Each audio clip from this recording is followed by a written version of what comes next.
यदि आप प्रगति पथ से कोई पेड कंटेंट लेना चाहते हैं, पथ पब्लिकेशन की बुक लेना चाहते हैं, जैसे बीएड एमसीक्यू की बुक लेना चाहते हैं, ये आपको दिख रही है, या फिर आप हमसे असाइनमेंट बनवाना चाहते हैं, या फिर बीएड के किसी प्रकार के नोट्स लेना चाहते हैं, डिग्री डिप्लोमा या कुछ जो भी आपको रिक्वायरमेंट है जो यहाँ पर लिखा हुआ है पे हमें मैसेज कर सकते हैं या फिर इस पर फोन। महत्वपूर्ण प्रश्नों की श्रृंखला में पर्यावरण का आज ये जो प्रश्न मैं ले रहा हूं, पर्यावरण शिक्षा की विशेषताएं। इससे पहले आप पर्यावरण शिक्षा का महत्व पढ़ चुके हैं, उसकी आवश्यकता क्या है वो आप पढ़ चुके हैं। अब इसकी विशेषता क्या है, यानी इसके विशेष गुण क्या है। विशेषता मतलब ये होता है कि एक व्यक्ति आपके सामने अगर है या एक पेड़ पौधा आपके सामने है तो उसके अच्छे गुण क्या हैं, यानी पर्यावरण के गुण क्या हैं वो हम यहाँ पर पढ़ने वाले हैं। तो गुण बोले विशेषता बोले बात एक ही है। पर्यावरणीय शिक्षा का अर्थ, परिभाषा, लक्ष्य, उद्देश्य, क्षेत्र विस्तार की समीक्षा से निम्नलिखित विशेषताएं यानी निम्नलिखित गुण उसके सामने आते हैं। और वो किसके बेस पे आते हैं? अर्थ के बेस पे, परिभाषा के बेस पे, उसके लक्ष्य के बेस पे, उसके उद्देश्य के बेस पे, उसके क्षेत्र विस्तार के बेस पे। अब ये अर्थ क्या है, जैसे पर्यावरण किसे कहते हैं, उसके आधार पर उसके क्या गुण होंगे। परिभाषा जो आपने पढ़ी उसके आधार पर क्या गुण होंगे। यह एक प्रक्रिया है जो मनुष्य तथा उसके सांस्कृतिक एवं जैविक वातावरण के पारस्परिक संबंधों को दर्शाती है। इसका मतलब वही बायोटिक एबायोटिक कंपोनेंट की बात हो रही है। सीधी सी बात एक लाइन में समझना है। इसमें पर्यावरण के असंतुलित होने की पहचान की जाती है। देखो, पर्यावरण के असंतुलित होने का मतलब है कि अगर बायोटिक एबायोटिक कंपोनेंट में कोई डिस्टर्बेंस क्रिएट हो जाए, जैसे पेड़ों की संख्या ज्यादा हो जाए, इंसानों की संख्या कम हो जाए, या इंसानों की संख्या ज्यादा हो जाए, पेड़ों की संख्या कम हो जाए, या फिर शेरों की संख्या ज्यादा हो जाए, गीदड़ों की संख्या कम हो जाए, या फिर ऐसा कुछ हो जाए जो बायोटिक एबायोटिक यानी जीवीय और अजीवीय तत्वों में कुछ असंतुलन पैदा हो जाए, तो वो पर्यावरण असंतुलित कहलाता है। और इससे होता क्या है कि इसकी हमको पहचान करनी होती है और समय के साथ इसका क्या करना होता है, समाधान निकालना होता है तथा अपेक्षित विकास तथा सुधार का प्रयास करना होता है। जैसे आपको पता है रेड बुक डेटा बनाई जाती है जानवरों के संबंध में, और हेरिटेज साइट को संरक्षण करने के लिए उसका भी एक विधि बनाया जाता है कि भैया हम अपने पुरातन चीजों को अपने वर्तमान सामाजिक, आर्थिक, राजनैतिक और जो ये हमारे महत्वपूर्ण जो है विषय वस्तु हैं, इनको हम संरक्षित कैसे करें, इनका कंजर्वेशन कैसे करें। इसीलिए इन्वायरमेंट कंजर्वेशन की भी एक टॉपिक आती है जो कि आपके इसमें टॉपिक में नहीं है। हो सकता है आपसे पूछा जाए कि पर्यावरण संरक्षण क्या होता है। पर्यावरण संरक्षण मतलब ये होता है कि पर्यावरण को बचाना कैसे है, संरक्षित कैसे करना है, कंजर्व कैसे करना है, उसको बचाना कैसे है। ये टॉपिक अगर पूछा जाए तो मैं जो समझा रहा हूं वही टॉपिक आपको लिखना है, पूछा जा सकता है।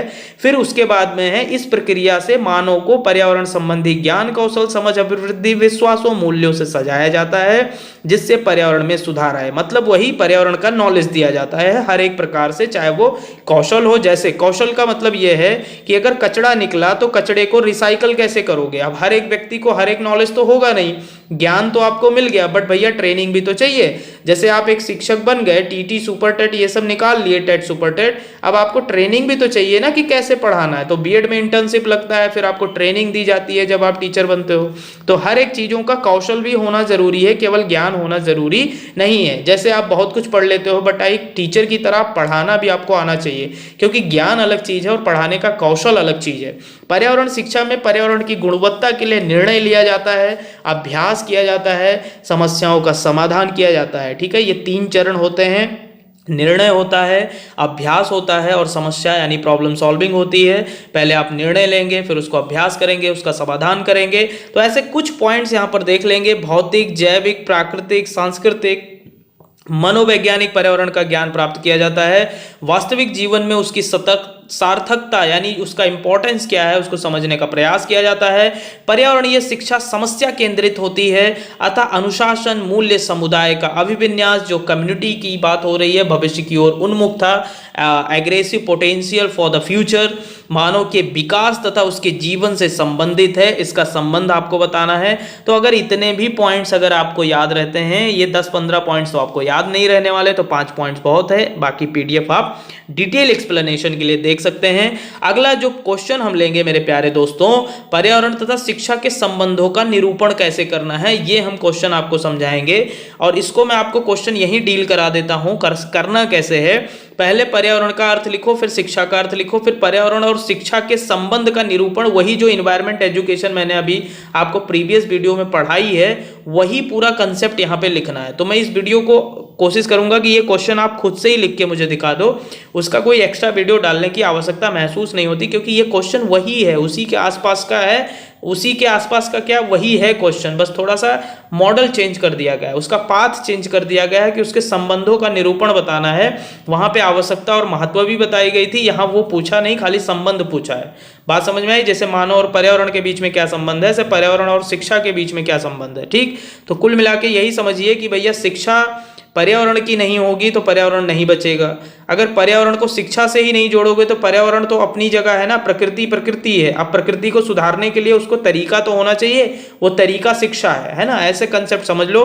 वीडियो को लाइक शेयर सब्सक्राइब करके ही जाना, अपने यारों मित्रों दोस्तों के बीच में इस बात को शेयर करना, प्रगति पथ के बारे में बताना कि कितनी मेहनत हो रही है, कितना प्रयास हो रहा है। इवन डीडीयू के लिए हमने पूरी आत्मा निकाल के रख दी है आपके लिए, जितना कुछ हो सका है हमने करा है और आगे भी करते रहेंगे। बच्चों, आपको शिक्षक बना के छोड़ेंगे, साथ पकड़ा है तो साथ निभाएंगे, आपको अंतिम मुकाम तक ले जाएंगे। इसी के साथ वीडियो को क्लोज करते हैं। प्लीज वीडियो को लाइक शेयर सब्सक्राइब जरूर करके जाइएगा, ये मेरा कर्तव्य निवेदन है आपसे। Thank you so much for watching. Take care, bye bye, जय हिंद, जय हिंदी, जय भारत, जय गोरखपुर।